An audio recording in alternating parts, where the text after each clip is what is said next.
have to really escalate the noise we make so that we'll be heard.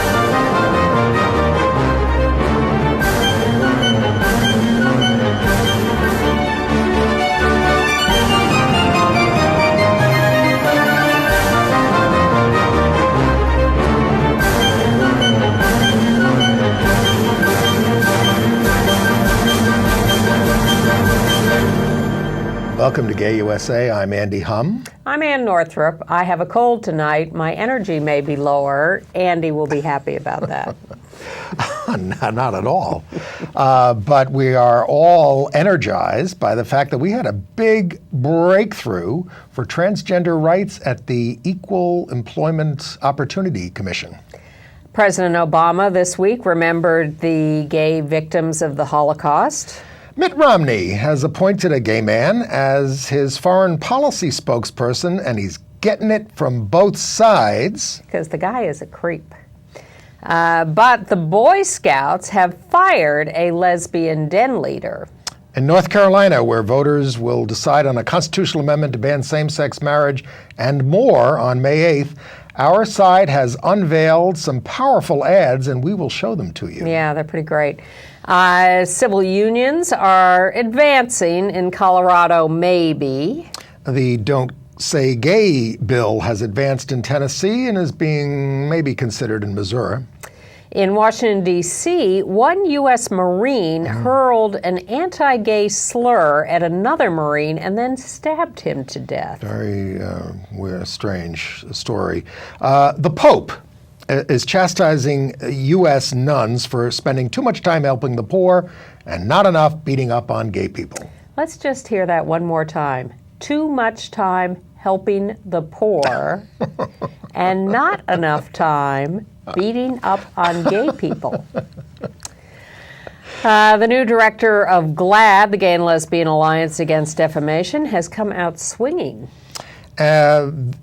A gay PTA group has been sanctioned on Long Island, New York, as part of the national PTA. Yeah, you're going to have to explain that to me. Lots of openings on and off Broadway, including Peter and the Starcatcher, Clybourne Park, One Man, Two Governors. Andy will give you his opinion of those and more. And Ann saw one of them, so we can have a little discussion about it. And I sat through the whole thing. Whoa, it must be pretty good. Bet you're wondering which one it was. Okay, we'll save that. All right, but the big breakthrough is this decision from the EEOC, the Equal Employment Opportunity Commission, of the United States, basically saying that discrimination against transgender people is sex discrimination. This was the case of a transgender woman, Mia Macy, who applied for a job at the Bureau of Alcohol, Tobacco, and Firearms as a man, and she was offered the job. In the process of getting ready to take the job, she informed the agency, you may remember a similar story at the Library of Congress, that she was transitioning her gender identity, and at which point the Bureau said, you know what? That job has been eliminated. Forget it. We're not hiring you. The job has gone away. Although, as she heard later, someone else had been hired for that job. So she sued and claimed that she had been the victim of sex discrimination under Title VII of the Civil Rights Act. And she, at first, the Alcohol, Tobacco, and Firearms Equal Employment Board or whatever said no. But the U.S. EEOC, in a 5-0 decision with Hy Feldblum as a member of the EEOC, remember how tough it was to get her on that board, said no. Court decisions have upheld the fact that if you discriminate on the basis of gender identity or expression, you are practicing sex discrimination as defined by Title VII. And that is illegal, and therefore Mia Macy is entitled to sue for sex discrimination. This is considered a huge breakthrough because federal courts give a lot of deference to EEOC's interpretation of the statute. They're not strictly bound by it, but they do give it a lot of deference. The transgender groups, like Transgender Law Center, are calling it a big leap forward. I will say somewhat confounding thing is Now, President Obama wouldn't do an executive order covering everything, and for contractors, sexual orientation and gender identity and expression. But now gender identity and expression is covered in the federal government, and to a large extent, and sexual orientation is still not. Right. Well, but this is government employment. Yes. The executive order we want him to sign is for federal contractors. Yes, the executive branch of the government is covered by for sexual Right. orientation, non-discrimination Right. by executive order. This is binding on all federal agencies, Right. federal agencies. And is sort of bringing together various court decisions, which have ruled in this way over the years in various jurisdictions.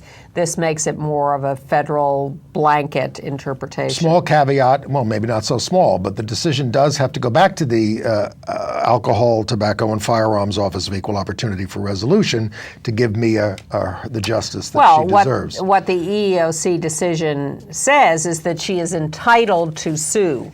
The ATF Right. board will then decide whether or not she actually has a valid case. We would certainly say on the face of it that she does, but that is yet to be adjudicated. So speaking of President Obama's executive order, which we certainly chastised him for not issuing to cover all contractors and ban discrimination on the basis of sexual orientation, gender identity, and expression, there's been a lot of discussion in the community about this. People are pretty upset, and they don't necessarily know where they're going to go in a presidential election. Not just the community. The Washington Post did a big editorial against this. Ed Koch did an editorial attacking the president. Ed Koch, who supported George Bush. But that's not a good sign. One of our colleagues in the gay journalism, Bill Browning, said, look, the possible reason is like during the contraception battle, many religious charities got up in arms over that issue, and defense contractors aren't the only ones who are federal contractors. A lot of them are religious charities, and his idea is that the president didn't want to have that fight again. That's not nice, but that could be the reason. Well, that's speculation. There's another angle to this. Andrew Tobias, who is the treasurer of the Democratic National Committee, longtime out-gay activist. Financial writer, famous one. Yes, very famous. And gay novelist. And powerful guy and big Obama supporter, obviously, as treasurer of the DNC, wrote a letter this week saying, look, you can have it now with possible problems, and maybe it leads to Obama being defeated because the right wing takes it and twists it and starts running campaign commercials using this to talk about, men in women's bathrooms, or you can wait until after the election and have him do it then. The only problem with that, of course, is that the president's already on the record in favor of the Employment Non-Discrimination Act, which would do all those things. So if they want to run those ads and say President Obama wants to let, burly men into the women's room or whatever, which is the way they do those ads, they can do them now. Okay. I'm just letting you know there because I know you watch the show. But if you're upset about this, Get Equal, the activist group, has promised to do demonstrations at Obama campaign offices on this subject and on the subject of his evolving on marriage but not moving ahead. You can get involved with them and do some actions on this. I think it is our job to keep pushing him now and not to say, oh, yeah, we'll wait. Well, he has condemned North Carolina's Amendment 1, proposed constitutional amendment, but he went to North Carolina this week and was not expected to talk about it, and that made people upset. Even Jimmy Carter spoke out against the proposition in California in the 70s, when he was president. Well, and is Mitt Romney making any headway by appointing an openly gay spokesman on national security matters? You would think so, but, he's picked this guy, Grinnell, is that his name? Yes. Richard Grinnell, who was a former spokesperson for the U.S. ambassador to the United Nations, John Bolton. The guy with than the whom there heavy is mustache. no one more right wing. Yes, where they work with Clark Cooper, who's the head of the Log Cabin Republicans. Right. So anyway, he's got this guy who's got a lot of experience. Obviously, Romney's got the nomination locked up. He's trying to move to the middle. This is one way of trying to show it. But this guy, and so some conservative groups were upset about this appointment because he's a gay. Yeah. But then He's going to be the national security and foreign policy spokesman. the problem is It's a PR job. The problem is he's been amusing himself over the last several years, tweeting and writing tweets about sexist tweets about Callista Gingrich and Hillary Clinton, and He also blasts Obama as being a hypocrite on marriage, and the Democrats are hypocritical for supporting Obama when he hasn't evolved on marriage. One might ask him, as you often do on this show, of Republicans, what about your guy? But he has been described in the Village Voice as rude, arrogant, a bully, unbearable, very pushy and demanding, yells at people whenever he's uncomfortable. He's been described as a pit bull, disingenuous. and he thinks Elton John looks like Newt Gingrich with messy hair. This is the kind of stuff he thinks he's being amusing. He does not sound like a nice guy. I mean, isn't foreign policy have something to do with diplomacy? These sound like the cables that were unearthed by WikiLeaks. So as far as Romney appointing this out gay man as his national security spokesman, we're not I think you should particularly impressed. I think you should get Ted Nugent back because he's been banned by the Army. Under Obama, they banned Ted Nugent from a concert this week. Well, they also banned John Huntsman from some event because he was too left-wing. This guy, by reputation, makes Ted Nugent look mild. Yeah. But I want to explore this Mormon thing a little more right. while we're on the Romney topic, because one of the big stories this week was that in Bridgeport, Ohio, a lesbian mom was fired by the Boy Scouts of America as a den mother for her 7-year-old and his little tiger Boy Scout troop. Speaking as the son of the first Cub Scout in the United States, Johnny, my father was the first Cub Scout in the United States. It's true. Was he? Yes, he was. Because they had the Boy Scouts, and then they decided to have the little kids be Cub Scouts, and he was in the first troop, and he was the first one on the list. So I was not in the Scouts myself, because I'm gay.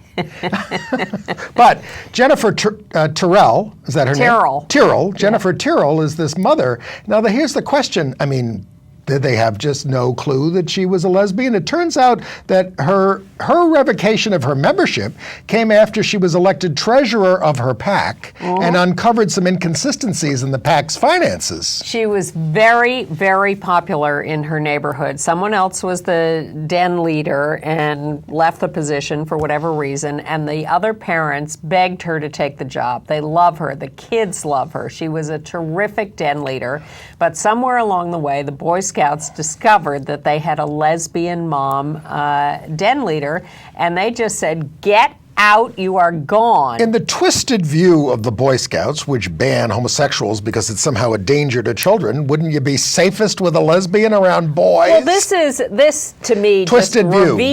reveals the real Bigotry. deep bigotry of the Boy Scouts because it's not about pedophiliac men. It's about anything to do with homosexuality. And the Boy Scouts were then asked about this woman and why they got rid of her.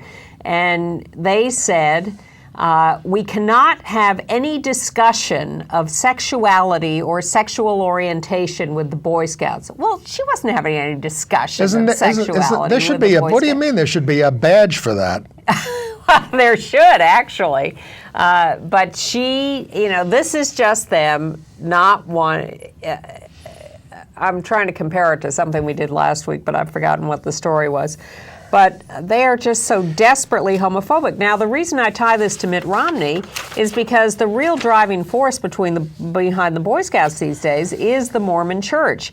They have the vast majority of troops and members and are the major funders of the Boy Scouts, and this really is a primarily Mormon organization. Well, you read about a few parents who keep their kids out of the Scouts because of the policy excluding gays and atheists, for that matter. Yep. But not enough, and maybe they should just turn the whole organization and make it a Mormon group.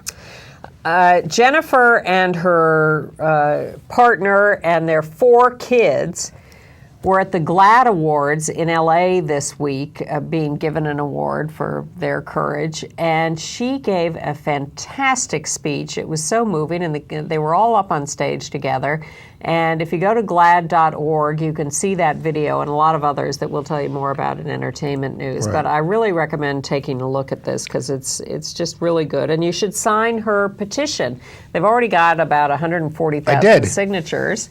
If you go to change.org/scouts, you can sign the petition. Not that it will have any effect on the Mormon Church or the Boy Scouts, but at least it's an opportunity to humiliate them. Although it will put you on a list for when the Mormons take over and decide to put us all in camps.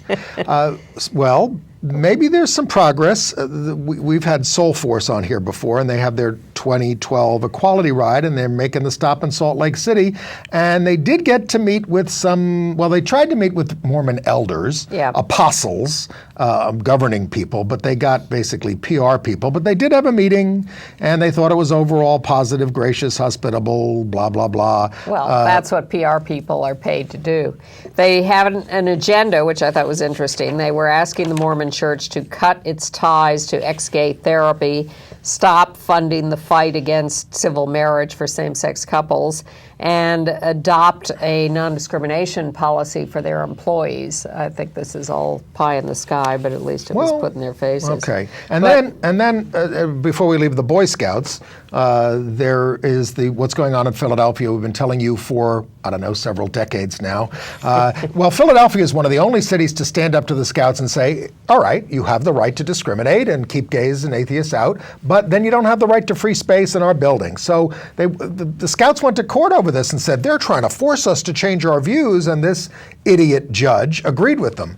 And also ordered... Because they get special rights as the Boy Scouts, when in fact they are discriminators, and the city laws prohibit discrimination. And the city said, if you want to pay market rent, you can stay in the building. We're not going to discriminate against you that way, but we're not giving you a free ride for your bigoted organization.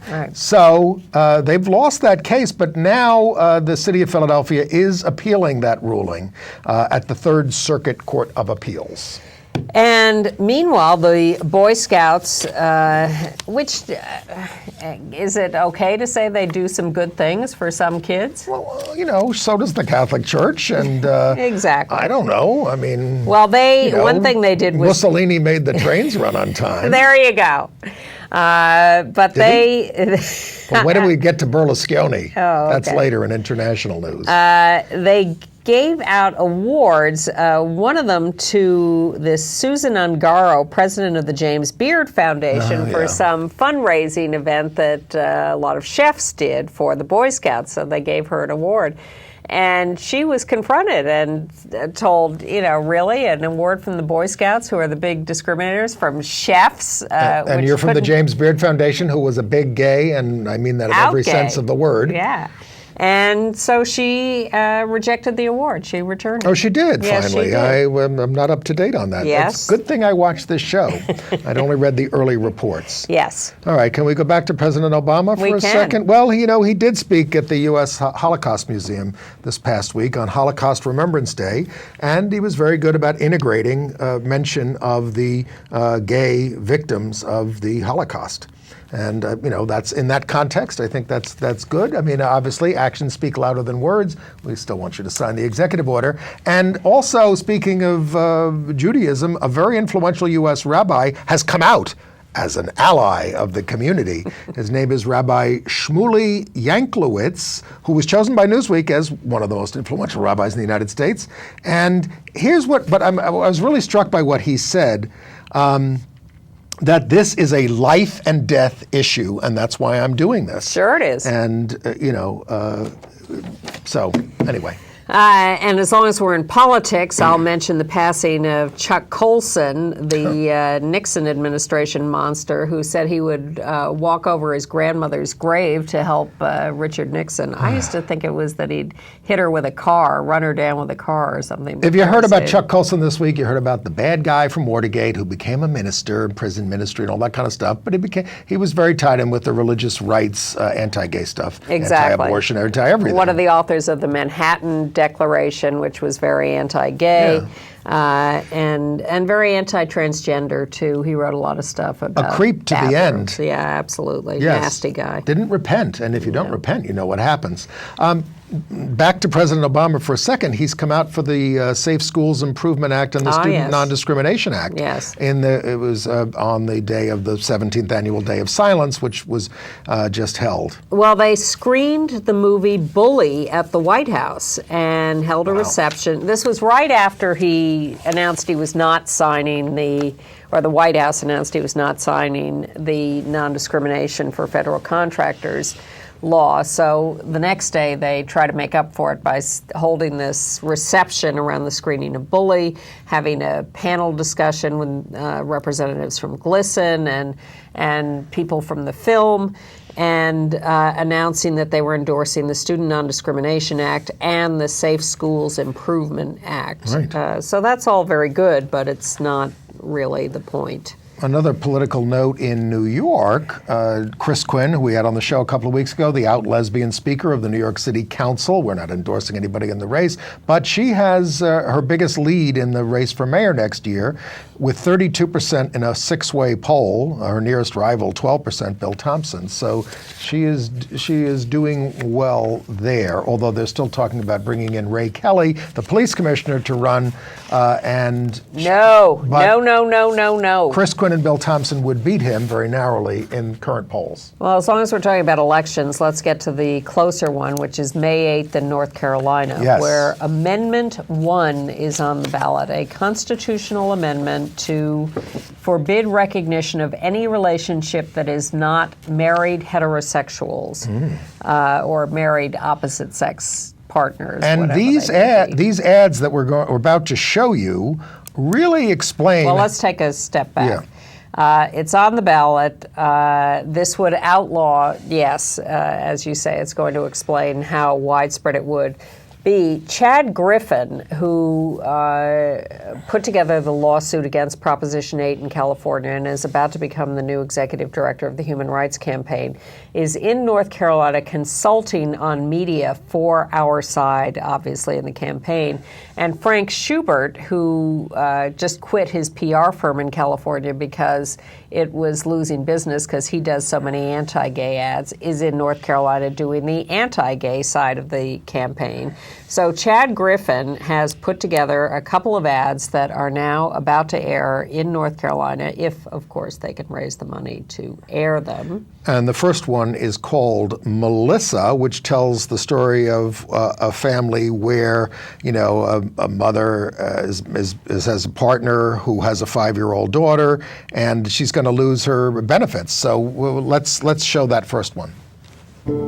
My fear with Amendment 1 is that my daughter would lose her health insurance and that she would lose it immediately, simply because we're unmarried. And that's really unfair, and it is completely arbitrary. If you look at a classroom full of kids and you say, well, which ones do you not want to cover? Someone would say, why are you even doing that? But this amendment is doing that.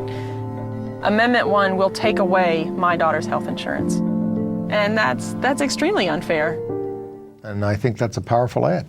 And it's clever because the amendment would take away benefits from all unmarried couples, opposite sex or same sex. This woman happens to be a lesbian with a same-sex partner, but she doesn't make it clear in the ad. She just talks about unmarried, and in fact, the law applies to all unmarried couples. Yeah, the exact language of Amendment 1, and it's going to sound confusing, says marriage between one man and one woman is the only domestic legal union that shall be valid or recognized in this state. And that excludes an awful lot of people. And then this second ad has to do with the issue of domestic violence, and it too is very powerful. It's called Consequences. He would wake me up in the middle of the night to beat me.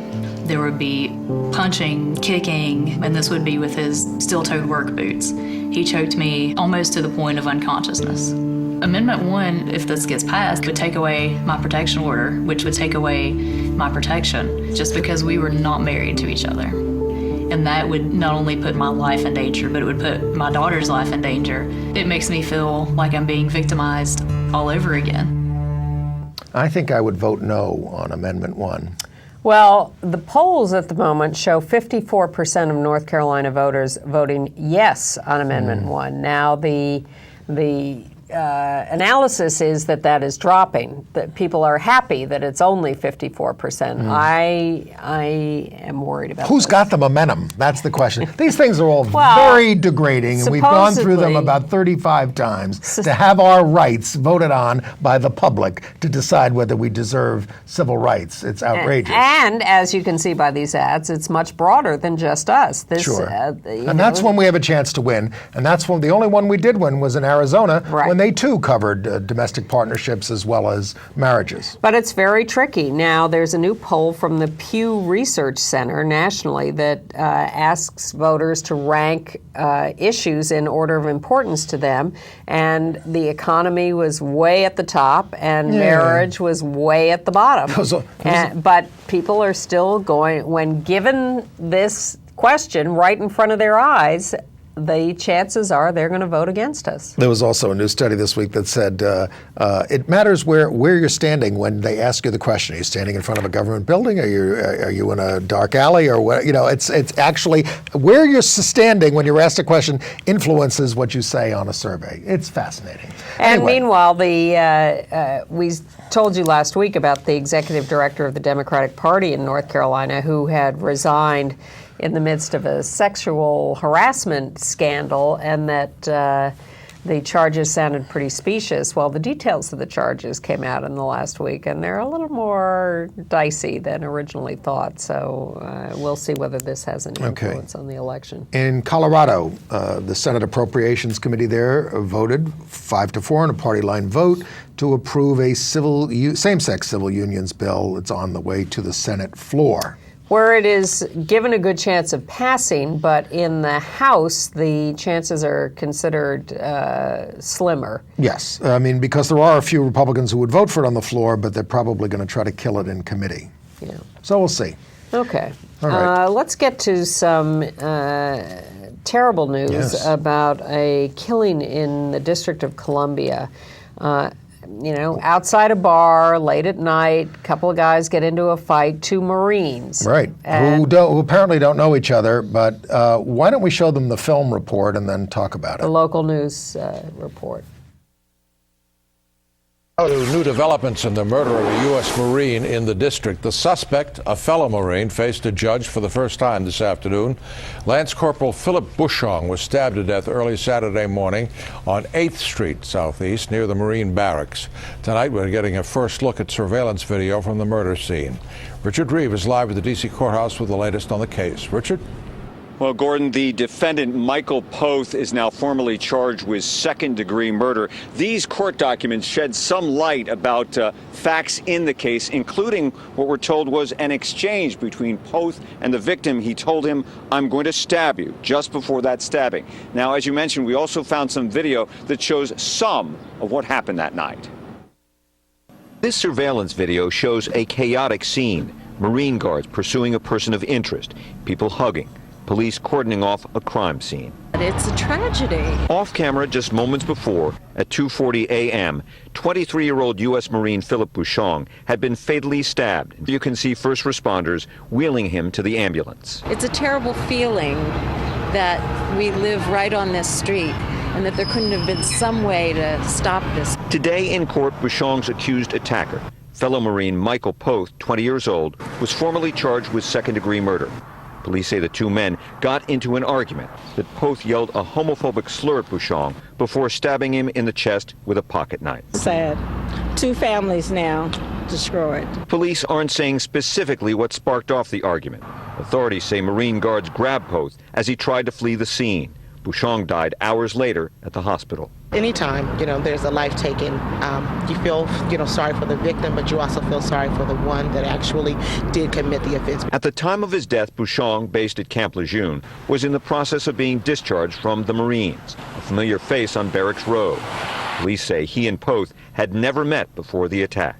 This is really a terrible thing to have happen for them and for all of us. And the documents also they say that Poth, upon learning that this could be a fatal stabbing, said to police, quote, "Good, I hope he dies." Now, prosecutors say the Marines were in the process of separating Poth from the service because he was belligerent toward other Marines. Poth is being held now without bond until a May 15th hearing. Live in Northwest, Richard Reeve, ABC 7 News. Whatever happened to Marine solidarity? Well, come on. These are young guys, and it was a terrible, terrible incident. We just don't know what happened. I hope they don't try to use some stand your ground thing or anything like that. Oh, no. It doesn't sound like that. Well, but the guy's still, it's ugly. We just don't know what...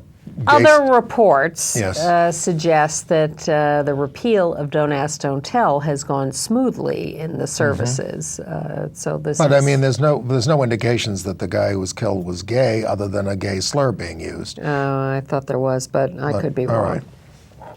Well, they just showed him with his girlfriend. But anyway, okay. What else? Education news. Yeah. A lot of stuff going on. In Tennessee, a House committee there passed 8-7 the completely unnecessary Don't Say Gay bill for kindergarten through 8th grade. The Senate had already passed it last year, so it looks like it's zooming through. But they don't have any sexual education in these grades in these schools. This is just hate mongering. This is gratuitously anti-gay, and there's one that's been launched in Missouri, similar, although they think it has less chance there. But in response to it, there's been a group that started an "Okay to Say Gay" bill, Well, that's good. Yeah. And lest you think Tennessee is woebegone completely, in Knoxville, the city council has advanced a non-discrimination bill covering sexual orientation, gender identity, and expression for city hiring. They have to take a final vote on May 1st, but that is expected to pass, so that's good. And there has been a gay PTA founded as part of the National PTA, this one on Long Island. Apparently it's not the first one, but the first one out in San Francisco or something like that sort of faded away, and they don't have it. It's open to everyone. You don't have to be gay. You don't have to have a child. It's just it's about benefiting gay students and working Taking on anti-bullying issues. And they have things that are not geographic in their Do they have other content-specific PTAs? Yes, they do. Okay. Okay. And all right. And in Phoenix, Arizona, we used to work at the Harvey Milk High School here in New York, both teaching the kids there and then going out into the community to do various education things. And we understand the need for small schools that help kids who can't survive in the regular school systems, at least until the regular school systems get hipper to stopping bullying and violence and whatever. And in Phoenix, Arizona, there is now something called Q School for 14 teenagers, most of whom, but not all, are LGBT. Mm-hmm. And we have a local news report on this. New at 10, high school is tough for many teenagers, but for victims of bullying, it's even more difficult. A new high school in Phoenix, Arizona is trying to change that, giving gay students an alternative to traditional classrooms. Was when I first came out, I couldn't even walk down the hallway.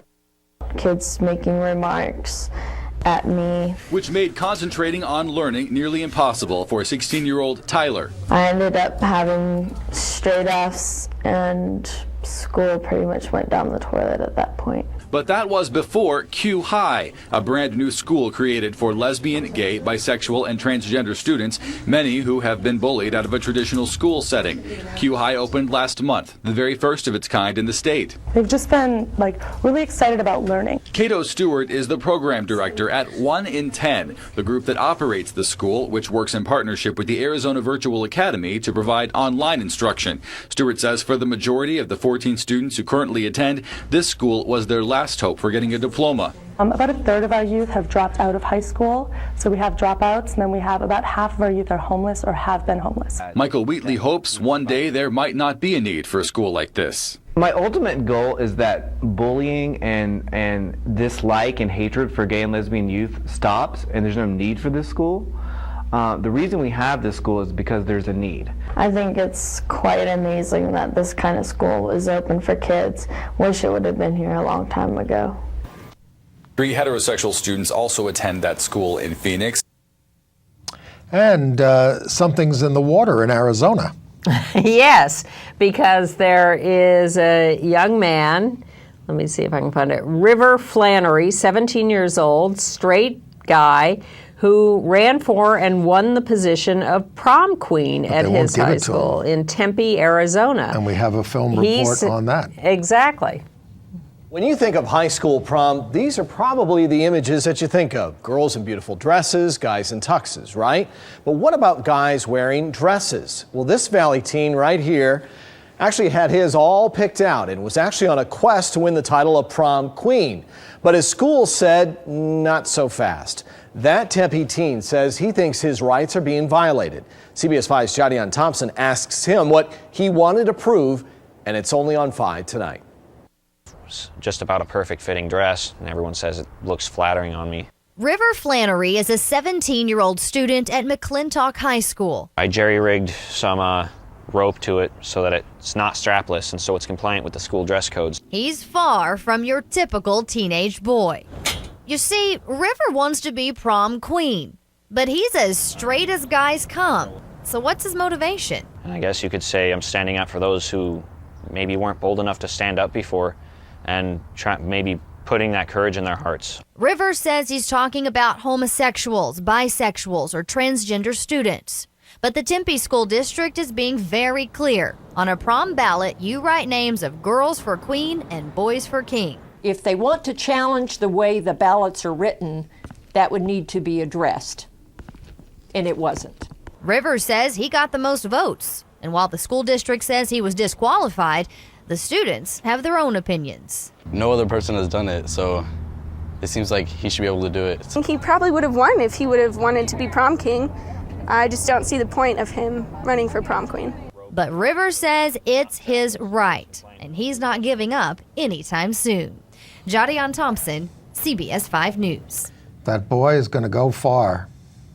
I hope so. I think he's a creative guy, and I think messing with the status quo is a good thing. And the California Senate's got a good idea. They're trying to advance they did advance a bill that against ex-gay therapy. It doesn't ban it, but it does prohibit anyone under 18 from undergoing sexual orientation change efforts without the parents signing a disclaimer. The patient, rather, signing a disclaimer about informed consent about the fact that it doesn't work, it's harmful, etc. That's the science of it. Yeah, one thing makes me a little nervous when I hear that. I think, oh, what about those consent forms that people having abortions have to sign and go through? This does not involve transvaginal ultrasound. No, it doesn't. It just says, read this, read up. Okay. And good news from Louisiana, where, not totally good news. A representative there had proposed an anti-bullying bill. The right wing tried to destroy it by killing the specific enumerations in the bill of things like sexual orientation. So the bill has been pulled to avoid that kind of watering down. The right wing wanted the bill killed basically because they thought Christians would be prevented from condemning homosexuality. It's a common construct. Well, the right wing of the Catholic Church, which runs it, it's called the Vatican and the Pope and everything, they did something incredibly, I think, dumb this week and reprehensible, of course, in this crackdown on American nuns, basically putting them on notice and saying, you're spending too much time working on the poor and social justice and things like that, and you're not working enough against abortion and same-sex marriage and stuff like that. They said the Leadership Conference of Women Religious had challenged church teaching on homosexuality and the male-only priesthood and promoted, quote, radical feminist themes incompatible with the Catholic faith, unquote. To which the nuns replied, huh? No, they replied that they were stunned, and but the other thing is they said that they think this was actually precipitated by the fact that they stood up for the Affordable Health Care Act, saying our people that we serve need this thing, and the church had misgivings. So get over your stuff about contraception and all that stuff. Yeah, I get it. Yes, we want to mourn the loss of Betty Naylor, who was a legendary Texas political powerhouse lesbian activist. She helped found the Gay Lesbian Task Force and the Human Rights Campaign. Right. And this is going back to the mid 1960s. And Equality Texas. She is survived by Libby Sciorra. And there's an interesting new report out from the Williams Institute at UCLA Law School, the think tank on LGBT issues. They have pointed out that photo ID laws that are an attempt by the right wing to disenfranchise voters in various ways really disenfranchise transgender voters, particularly in 9 states, they say, that have particularly punitive laws, because 41% of transgender citizens in these states have no updated driver's licenses because of their gender reassignment or change. And 74% do not have up-to-date passports. They are afraid of being required to have surgery in some of these states and other elements of this, and this is really disenfranchising people in these states that require photo IDs. Absolutely. Well, it was which used to be against the law. Completely concerted effort to keep people away from the polls. Yeah. All right. And what do you think the chances are that we're going to get a Navy ship named after Navy veteran Harvey Milk? Well, maybe after the election. Maybe after the election. That's the newest campaign by San Diego. And how about that? How about that Herndon Graddick? This is the guy who is the new head of GLAAD. Yes. And he was interviewed at their media awards, and he's really quite feisty, an interesting guy. He said he figured out when he was gay in Alabama when he was 13 and didn't meet another gay person until he was 20. But now, so he's sort of like, mad about all that wasted time and energy. And, he uses a lot of bad words in talking about how he's just going to go after people, GLAAD is going to go on the offensive. We're not going to be punching bags anymore. We're not going to be silent. And I mean, it's GLAAD has not had that kind of combative attitude before. Well, it did in its founding days. Oh, please. I mean, that was by a bunch of gay journalists who were volunteers. And our friend Chris Cooper, who was our sometime co-host, was very involved in those early days. Yeah, GLAAD was a very vital activist organization. Exactly. And maybe it will be again. We certainly hope so. Full disclosure, I'm on their theater panel. Okay. All right, international? Yes. Okay. The president of Uganda told CNN's Christiane Amanpour that there is no discrimination against gay people in Uganda, no murder of gay people. David Kato was killed because of a dispute with friends. They're just against any public sexual exhibitionism. For instance, he would not even kiss his wife in public. Oh, he said some terrible things in this interview. And Europeans brought homosexuality to Uganda. No, Europeans brought colonialism. They brought the anti-gay laws to Africa and Asia and everywhere else. I mean, I don't know that it was a paradise for gays in all these places before that. But sexuality was more fluid and accepted, and the The English come in and boom. A court in Rio de Janeiro state has converted a civil union of a gay couple who's lived together for 8 years into a marriage. It was a unanimous decision, but it may only apply to the jurisdiction of that court. Bad news from Sweden, where the Migration Board has refused asylum to a transgender Russian woman, saying she should go back to Russia and live in stealth with her male partner as a gay couple. There are U.S. immigration judges who say the same thing to people: go back to your country and shut up about it. Yeah, but this is Sweden, which we think of Yeah, as... times are changing. Evidently. And not always for the better. And this woman has been beaten by the cops already in Russia. She has been terribly abused, fired by her employer, and they want to send her back. If only you people all knew that Jesus Christ was gay. Big article in The Guardian by a minister, Paul Osterreich, who wrote about, he just studied scripture and everything. He says, I'm not saying whether he was sexually active or not. Said he was, his partner was who, John? Yeah, John. John was the beloved disciple. John was always pictured like this. If you look at the Da Vinci Code, painting out the Da Vinci And when painting. Jesus saw his mother and the disciple whom he loved standing near, he said to his mother, Woman, behold your son. Then he said to the disciple, Behold your mother. And from that hour, the disciple took her to his own home. So, maybe he was. There's obviously nothing wrong with that. We think that would be great. On the other hand... But neither do we believe in Jesus. So. Well, I mean, I believe he existed. Yeah? Yeah, existed. As a historical Yeah. figure? I mean, I can go with that. Now, the question is, what does Silvio Berlusconi believe? He appeared in court, on all these charges of abuse of power and paying for sex with an underage nightclub dancer. And he said, the dinners he hosted were elegant and proper.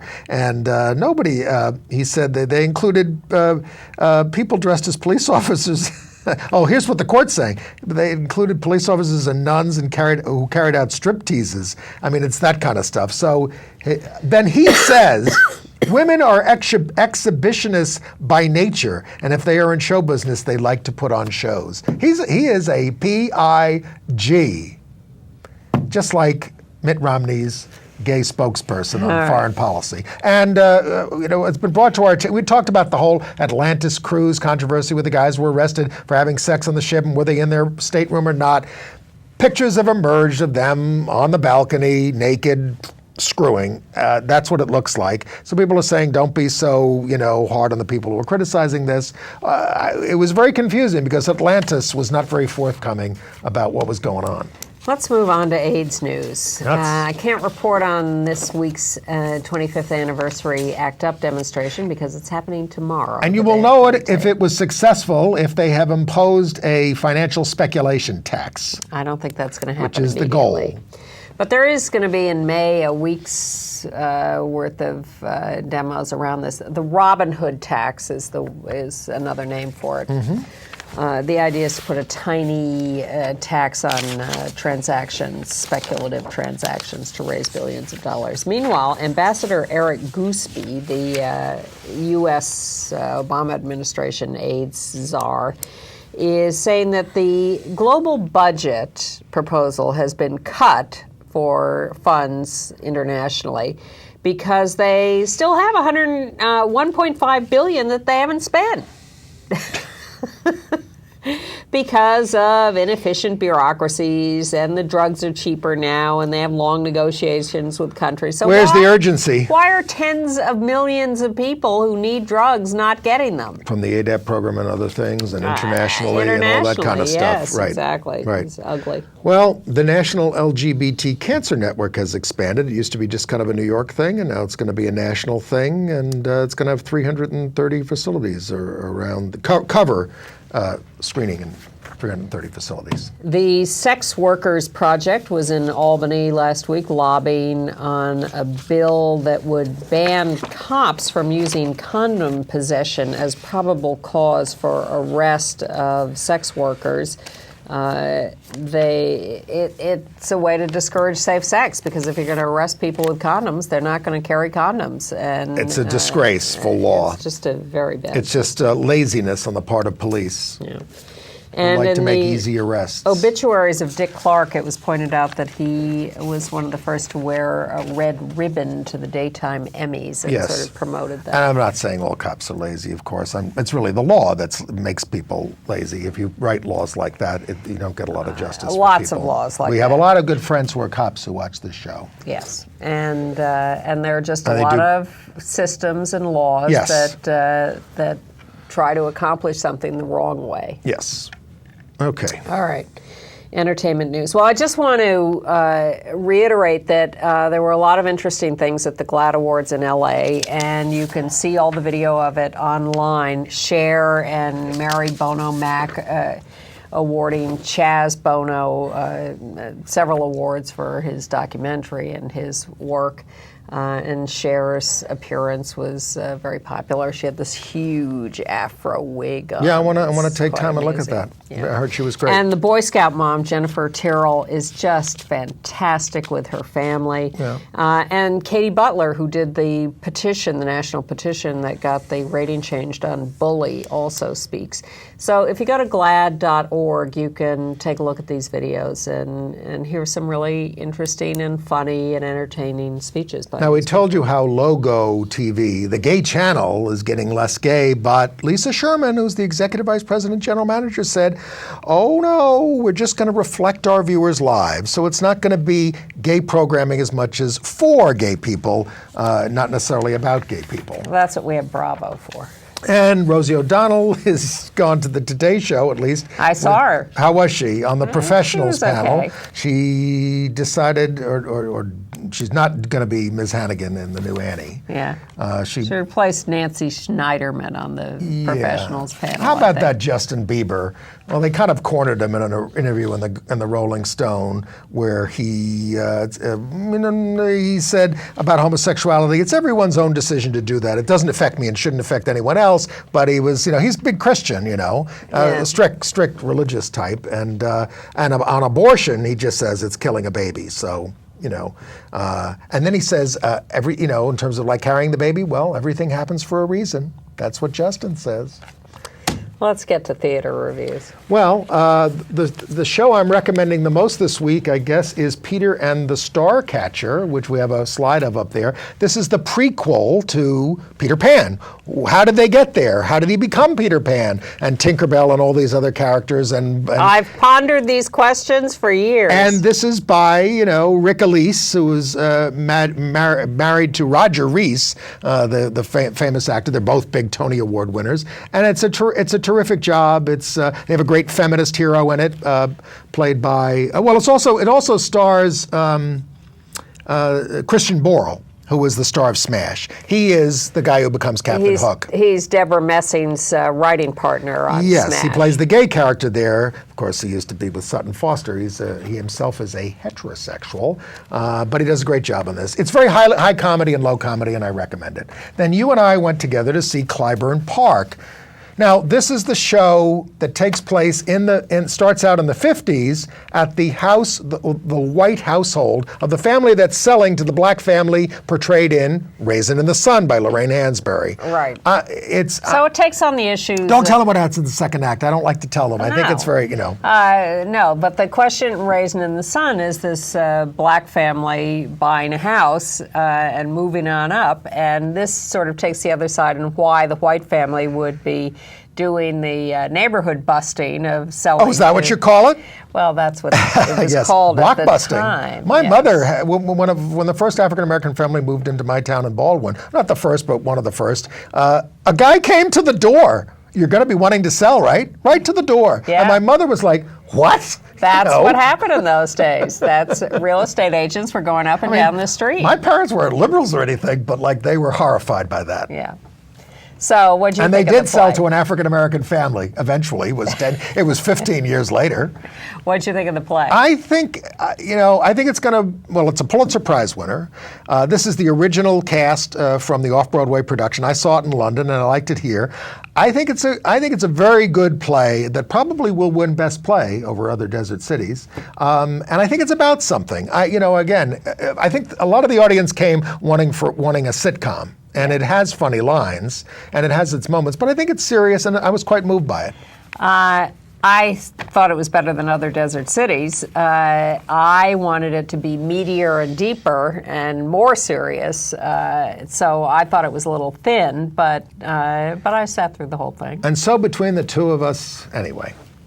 Then I went to see One Man, Two Governors, which is a farce based on a Goldoni play, who was the guy who sort of ended Commedia dell'arte and started writing down plays in the 18th century in Italy and France. But this is a 1963 update to Brighton, I think is where we are. And it is with James Corden. We'll show you a little bit of a clip there.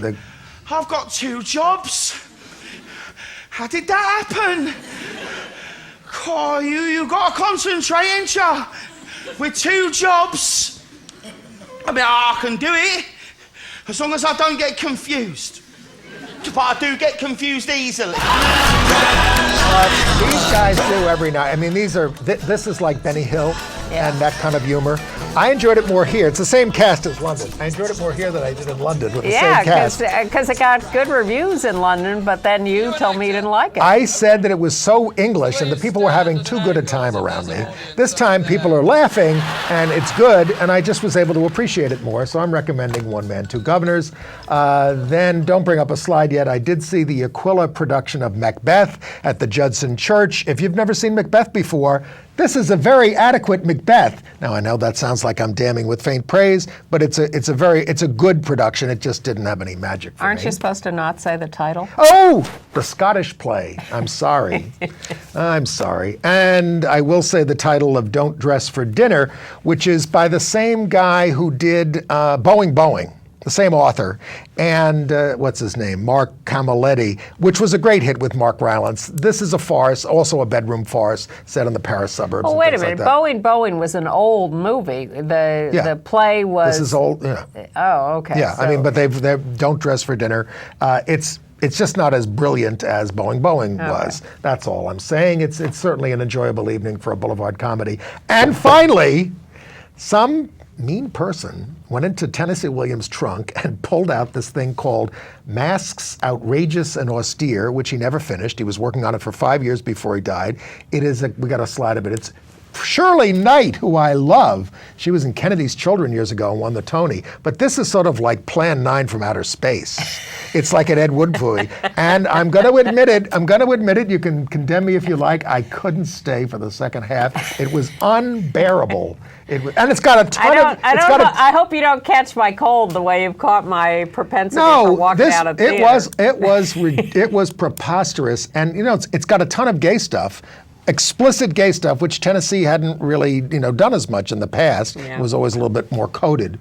Well, maybe he wasn't used to doing it, and it was more awkward for him because he hadn't gotten his head around it yet. No, I am amazed at how they learned these lines because it didn't make any sense.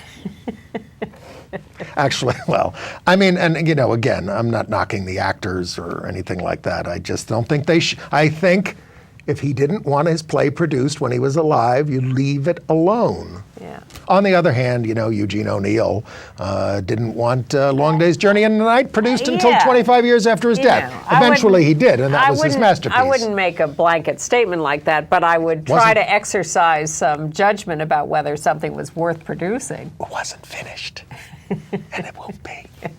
Nice to see you all. We are finished, and we will see you next week. Bye-bye.